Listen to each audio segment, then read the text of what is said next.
সাল তারিখ। দেখো, সাল তারিখ শুনলেই আমাদের একটা সাবজেক্ট আমাদের মাথাতে বা চোখের সামনে ভেসে ওঠে, সেটা কি না ইতিহাস। দেখো, ইতিহাস আমরা সবাই বেশিরভাগ ছাত্রছাত্রীরাই ছোট থেকে মনে করি যে ইতিহাস একটা মানে সাল তারিখের ভান্ডার। এখানে শুধু সাল পড়ে যেতে হবে, তারিখ পড়ে যেতে হবে, কী কী ঘটেছিল এগুলো পড়ে যেতে হবে। দেখো, সাল তারিখের ভান্ডার ইতিহাস, এই কথাটা সম্পূর্ণভাবে ভুল, কোনো মিল নেই। ইতিহাস যে শুধুমাত্র সালের ভান্ডার এ কথা বলা যায় না। হ্যাঁ, ইতিহাস পড়তে গেলে আমাদের কিছু সাল তারিখ মনে রাখতে হবে, কেননা ইতিহাস মানে হচ্ছে অতীতের বিশেষ বিশেষ ধারণাগুলো আমাদেরকে আমরা পড়তে হবে। অতীতে কী কী ঘটে গেছে সেগুলো আমাদের একটু জানতে হবে, সেহেতু আমাদের তো একটু সাল তারিখ মনে রাখতে হবে, তাই না? এবার যদি সাল তারিখ আমরা একটুকু যদি না মনে রাখি, তাহলে আমাদের ভারতবর্ষ কবে স্বাধীনতা লাভ করেছিল সেটাও আমরা জানবো না। ভারতবর্ষ স্বাধীন হয়েছিল, আমরা স্বাধীনতা পেয়েছি এটুকু জানতে পারি, কিন্তু কবে হয়েছিল, কোন বছর হয়েছিল, কোন তারিখে হয়েছিল সেগুলো তো আমরা জানতে পারবো না যদি সাল তারিখ না মনে রাখি। তাহলে সাল তারিখ কিছু কিছু ক্ষেত্রে ম্যাটার করে, সাল তারিখ আমাদের জানতে হবে। এবার দেখো, ইতিহাস কি শুধুই তাহলে সাল তারিখের ভান্ডার? না, কোনো মতেই না। ইতিহাস সাল তারিখের ভান্ডার নয়। ইতিহাসে সাল তারিখ রয়েছে, কিন্তু ইতিহাস একটা সাবজেক্ট, একটা বিষয়, যে সাবজেক্ট বা বিষয়ের মাধ্যমে আমরা আমাদের পূর্বপুরুষদের কথা জানতে পারি, আমাদের মানে আমরা কিভাবে এত উন্নতি পেলাম বা উন্নতি লাভ করলাম সেই সম্বন্ধে ধারণা করতে পারি। আদিম মানুষ কিভাবে জীবনযাপন করতো, তারাই তো আমাদের পূর্বপুরুষ, তাই না? আদিম মানুষ কিভাবে জীবনযাপন করে আস্তে আস্তে উন্নতির পথে পা বাড়ালো, অগ্রসর হলো, সেই সমস্ত ধারণা দেয় আমাদের ইতিহাস, ঠিক আছে? তারপরে তোমরা যখন আস্তে আস্তে উচ্চশিক্ষার দিকে যাবে, তখন তোমাদের ইতিহাস যখন কলেজে যখন ইতিহাস নিয়ে পড়বে, তখন দেখবে যে ভারতের ঐতিহ্য সংস্কৃতিকে কেমনভাবে ইতিহাস ফুটিয়ে তুলছে, ঠিক আছে? ভারত একটা ঐতিহ্যময়ী দেশ। এই ভারতের ঐতিহ্য সংস্কৃতিকে তুলে ধরে এই ইতিহাস, ঠিক আছে? তো ইতিহাস শুধুমাত্র যে সাল তারিখের একটা ভান্ডার বা খুব অনেক সাল তারিখের বাহার ইতিহাস, এই এই এই কথাগুলো কোনোভাবেই মানে বিষয় ঠেকে না, ঠিক আছে? কোনোভাবেই যুক্তিযুক্ত নয়। সেহেতু ইতিহাস পড়তে গেলে একটু সাল তারিখ মনে রাখতে হবে, ভয় পেলে চলবে না। আমরা যেমন অঙ্কতে যেমন সূত্র অবলম্বন করে সহজে একটা অঙ্ক খুব ভালোভাবে করে দিতে পারি, সেই রকম ইতিহাসেও সাল তারিখ মনে রাখতে হবে। সাল তারিখ মনে রাখলে আমাদের আরও তথ্য আমাদের সামনে আসবে, ঠিক আছে? তো এইভাবে ইতিহাস নিয়ে যদি এগোতে চাও তাহলে একটু সাল তারিখ মনে রাখতে হবে। আর মাধ্যমিকের জন্য এই ভিডিওতে আমি কিছু সাল তারিখ, চ্যাপ্টার ওয়াইজ কিছু সাল তারিখ এবং সেই ঘটনাগুলো, কী কী ঘটনা ঘটেছিল সালের মধ্যে, সেইগুলো সমস্তটা তুলে ধরেছি। পুরোটা ধৈর্য ধরে দেখতে থাকো। ভিডিওটা যদি একটু বড় হয়ে যায় তাহলে আমাকে ক্ষমা করে দিও, কারণ মানে বড় হওয়ারই কথা, ঠিক আছে? প্রত্যেকটা অধ্যায় সাল তারিখ তুলে দিয়েছি, একটু বড় হলেও কোনো ক্ষতি নেই, তোমরা একটু ধৈর্য ধরে দেখতে থাকো। আর অবশ্যই এই সাল তারিখগুলো তোমাদের পরীক্ষাতে সাহায্য করবে। এমসিকিউ, এসএকিউ, বড় প্রশ্ন তো প্রচুর সাহায্য করবে, ঠিক আছে? এই সাল তারিখগুলো একটু মনে রাখো, আর কী কী ঘটনা ঘটেছিল এগুলো একটু মনে রাখো, তাহলেই হবে। আর ভয় করবে না, সাল তারিখ আছেই মানে যে প্রচুর পড়তে হয় এইটুকু ভয় করো না। আর একটা ভয় তোমাদের কাজ করে যে প্রচুর লিখতে হয়, সেই জন্য ইতিহাসকে সবাই অতটা গুরুত্ব দেয় না, মানে ভালোবাসে না। দেখো, ইতিহাসে মানে প্রচুর ভিডিওতে আমি বলেছি যে ইতিহাসে বেশি কিছু লিখতে হয় না। ইতিহাসে তথ্য মানে পয়েন্ট টু পয়েন্ট দিলে এবং সঠিক তথ্য তুলে ধরলে ভালো নাম্বার পাওয়া যায়, ঠিক আছে? তো বেশি কথা না বাড়িয়ে চলো মূল পর্বে যাওয়া যাক, ঠিক আছে? আর সমস্ত অধ্যায়, সমস্ত গুরুত্বপূর্ণ সাল তারিখগুলো, ঘটনাগুলো একটু ভালো করে দেখে নাও। যাদের নোট করা নেই তারা খাতায় লিখে নিতে পারো, চলো দেখে নাও। দেখো, তোমাদের মাধ্যমিকে আসার মতো সাল এবং ঘটনা, সেই সালে কী কী ঘটনা ঘটেছিল সেগুলো তুলে ধরেছি। পারলে এগুলো একটু খাতায় লিখে নিতে পারো, সেক্ষেত্রে তোমাদেরই সুবিধা হবে। দেখো, প্রথম অধ্যায় থেকে প্রথমেই 1721 খ্রিস্টাব্দ, ঠিক আছে? 1721 খ্রিস্টাব্দে কি হয়েছিল না, ভারতে ক্রিকেট খেলার সূচনা হয়েছিল, যেটা এখন ভারতে খুব জনপ্রিয় একটি খেলা, ঠিক আছে? তারপর দেখো, 1992 খ্রিস্টাব্দ, ক্যালকাটা ক্রিকেট ক্লাব প্রতিষ্ঠা। 1819 খ্রিস্টাব্দ, কলকাতায় রেকর্ড রুম প্রতিষ্ঠা। এগুলো একটু জানতেই হবে। 1858 খ্রিস্টাব্দে সোমপ্রকাশ পত্রিকার প্রকাশ। 1863 খ্রিস্টাব্দে বামাবোধিনী পত্রিকার প্রকাশ। 1896 খ্রিস্টাব্দে ভারতে প্রথম সচল ছবি নির্মাণ। এই যে এই সাল তারিখ একটু মনে রাখবে তাহলেই হবে, ঠিক আছে? তারপর দেখো, 1889 খ্রিস্টাব্দে মোহনবাগান অ্যাথলেটিক ক্লাব প্রতিষ্ঠা। 1928 খ্রিস্টাব্দে দ্য অ্যানালাস পত্রিকার প্রকাশ।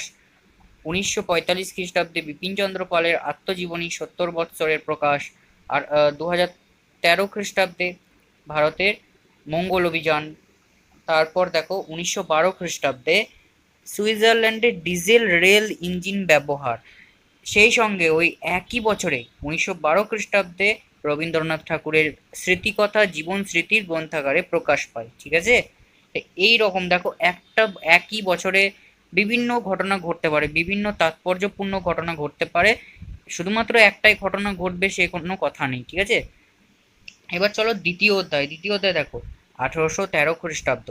প্রথমে 1813 খ্রিস্টাব্দে চার্টার অ্যাক্টে ভারতের শিক্ষার জন্য 1 লক্ষ টাকা বরাদ্দ করা হয়। 1815 খ্রিস্টাব্দ রামমোহন রায় কর্তৃক আত্মীয় সভা প্রতিষ্ঠা হয়। তারপর 1828 খ্রিস্টাব্দ ব্রাহ্ম সভা প্রতিষ্ঠা হয়। 1823 খ্রিস্টাব্দ general committee of public instruction গঠন করা হয়।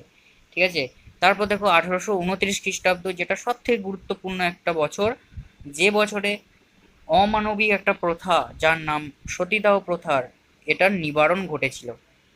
তারপর দেখো 1835 খ্রিস্টাব্দ কলকাতা মেডিকেল কলেজ প্রতিষ্ঠা। 1857 খ্রিস্টাব্দ কলকাতা বিশ্ববিদ্যালয় প্রতিষ্ঠা। তারপর 1856 খ্রিস্টাব্দ বিধবা বিবাহ আইন প্রবর্তন হয়। তারপর 1854 খ্রিস্টাব্দে উডের ডেসপ্যাচে ও সুপারিশ। 1853 খ্রিস্টাব্দে হিন্দু প্যাট্রিয়ট পত্রিকার প্রকাশ। তো এইগুলো কিন্তু তোমাদের মানে ছাড়লে চলবে না, যেগুলো দিয়েছি সেগুলোই ভালো করে করো, এর মধ্যে আশা করছি পাবে। তারপর দেখো তৃতীয় অধ্যায় 1763 খ্রিস্টাব্দে সন্ন্যাসী ফকির বিদ্রোহের সূচনা। তারপর 2 নম্বর 1768 খ্রিস্টাব্দে প্রথম পর্বের চুয়ার বিদ্রোহের সূচনা। 1783 খ্রিস্টাব্দে রংপুর বিদ্রোহ। 1798 খ্রিস্টাব্দে দ্বিতীয় পর্বের চুয়ার বিদ্রোহের সূচনা। 1999 খ্রিস্টাব্দে দ্বিতীয় পর্বের চুয়ার বিদ্রোহের সমাপ্তি। 18 খ্রিস্টাব্দে সন্ন্যাসী ফকির বিদ্রোহের সমাপ্তি। তাহলে দেখো সূচনা সমাপ্তি সমস্ত কিছুই পেয়ে যাচ্ছ। ঠিক আছে, একটু ভালো করে পড়ো তাহলেই মনে থাকবে। 1878 খ্রিস্টাব্দে ভারতীয় অরণ্য আইন প্রবর্তন। 1855 খ্রিস্টাব্দে সাঁওতাল বিদ্রোহের সূচনা। 1859 খ্রিস্টাব্দে নীল বিদ্রোহের সূচনা। তারপর 1860 খ্রিস্টাব্দে নীল কমিশন বা ইন্ডিগো কমিশন। নীল কমিশন যদি না আসে তাহলে ইন্ডিগো কমিশন কবে গঠন করা হয় একই কিন্তু উত্তর হবে। ঠিক আছে, ওই নীল কমিশনেরই আর একটা নাম ইন্ডিগো কমিশন। তারপর দেখো চতুর্থ অধ্যায় 1836 খ্রিস্টাব্দে বঙ্গ ভাষা প্রকাশিকা সভার প্রতিষ্ঠা হয়।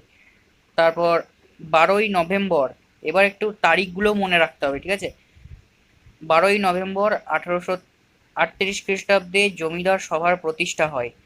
17ই জুন 1858 খ্রিস্টাব্দে ঝাঁসি রানী আত্মবলিদান হয়, মানে ঝাঁসি রানী লক্ষ্মীবাইয়ের আত্মবলিদান ঘটে। 1885 খ্রিস্টাব্দে ভারতীয় জাতীয় কংগ্রেসের প্রতিষ্ঠা। 1 নভেম্বর 1858 খ্রিস্টাব্দে মহারানীর ঘোষণাপত্র, খুব গুরুত্বপূর্ণ। 26 জুলাই 1878 খ্রিস্টাব্দে ভারত সভার প্রতিষ্ঠা। 1867 খ্রিস্টাব্দে হিন্দু মেলার প্রতিষ্ঠা। এটাও কিন্তু প্রচণ্ড গুরুত্বপূর্ণ একটা সাল এবং সেই সালের ঘটনা। ঠিক আছে, মহারানী ঘোষণাপত্র, হিন্দু মেলা এই বছরের জন্য এমনিতেও গুরুত্বপূর্ণ। ঠিক আছে, আর এই সাল মনে রাখতেই হবে। 1839 খ্রিস্টাব্দে ব্রিটিশ ইন্ডিয়া সোসাইটি প্রতিষ্ঠা হয়। এই গেল তোমাদের 8টা, এখান থেকে বেশি নেই। চতুর্থ অধ্যায় থেকে 8টায় দিয়েছি, 8টায় ভালো করে করো। দেখো এবার পঞ্চম অধ্যায়ের 1450 খ্রিস্টাব্দ, অনেক পিছিয়ে গেলাম। দেখো 1450 খ্রিস্টাব্দে জার্মানির মেইন ছাপাখানায় অক্ষরের বই প্রকাশ হয়। 1778 খ্রিস্টাব্দে বাংলা ভাষায় ছাপা গ্রন্থের আত্মপ্রকাশ ঘটে। 1800 খ্রিস্টাব্দের শ্রীরামপুর মিশন প্রেস প্রতিষ্ঠা হয়, খুব গুরুত্বপূর্ণ। 1855 খ্রিস্টাব্দে বর্ণ পরিচয় প্রথম ও দ্বিতীয় খণ্ডের প্রকাশ ঘটে। 1895 খ্রিস্টাব্দে ইউ.এন. রায় অ্যান্ড সন্স প্রতিষ্ঠা। 1901 খ্রিস্টাব্দে রবীন্দ্রনাথ কর্তৃক শান্তিনিকেতনে আশ্রম প্রতিষ্ঠা। তারপর 1906 খ্রিস্টাব্দে জাতীয় শিক্ষা পরিষদ প্রতিষ্ঠা, এইটাও কিন্তু খুব গুরুত্বপূর্ণ একটা সালের মধ্যে ঘটনা, ঠিক আছে? এগুলো একটু ভালো করে করো, সব সমস্তটাই গুরুত্বপূর্ণ, কোনোটা বাদ দিও না। ষষ্ঠ অধ্যায়, দেখো প্রথম 1905 খ্রিস্টাব্দে বঙ্গভঙ্গ আন্দোলন, 1901 খ্রিস্টাব্দে বঙ্গভঙ্গ রোধ, 1917 খ্রিস্টাব্দে চম্পারণ সত্যাগ্রহ, চম্পারণ কৃষি বিল, তিন কাঠিয়া প্রথা অবসান।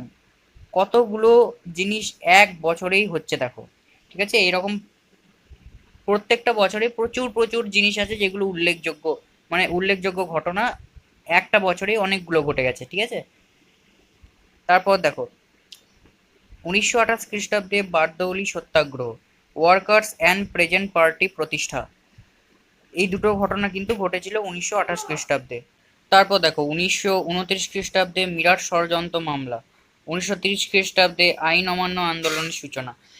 এই রকম ভাবে কিন্তু তোমাদের মনে রাখতে হবে। দেখো একটা প্রথমে বলছি যে একটা সালের মধ্যে, মানে একটা বছরের মধ্যে অনেকগুলো গুরুত্বপূর্ণ বিষয় থাকতে পারে, অনেক কিছু ঘটনা ঘটে যেতেই পারে, ঠিক আছে? একটা সালের মধ্যে অনেক কিছু থাকতে পারে, সেই বিষয়ে ভয় খেয়ে লাভ নেই, একটু পড়তে হবে, ব্যাস একটু পড়তে হবে, তাহলেই হবে। তো এই সালগুলো একটু মনে রাখবে।